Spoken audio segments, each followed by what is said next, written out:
Good morning, Facebook. Here's today looking at Psalms chapter 60, looking at verse 3. And David is just explaining the purpose and the reason why God is allowing this difficulty in his life, why God is allowing all this gut-wrenching pain from this unknown situation to happen in David's life.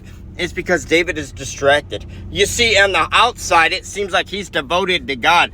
And on the outside, it looks like David, he's walking the right path. It looks like on the outside, everything's amazing in the life of David, but you look on the inside and see what God sees.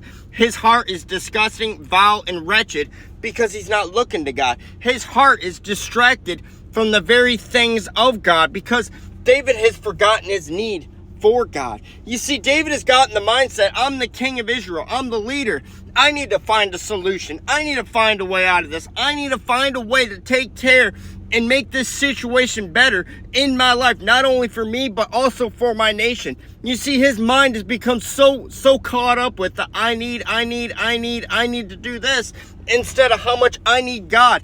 I need God in my life. I need God to walk with me. I need God to walk beside me. I need God to hold this situation in his hand because I cannot do it. You see, David has forgotten the fact that he does not have the strength to handle this situation, nor was he created to handle this situation. You see, David, just like all of us as Christians, he has only enough strength to take this situation and carry it as far as the throne and to set it down completely and to surrender it right before the hands of God. You see the very same thing in Matthew chapter 14, looking at verse 30. You see, as Peter's walking on the water to go to Jesus, it is solely his faith that keeps him on that water. It is solely his faith that keeps him from sinking beneath the waves under his feet. And you see, he's walking good, but you see at some point when he gets distracted, when he starts to look more at the situations, when he starts to look more at the cares of this world and get that same mindset that David had, I need to do this,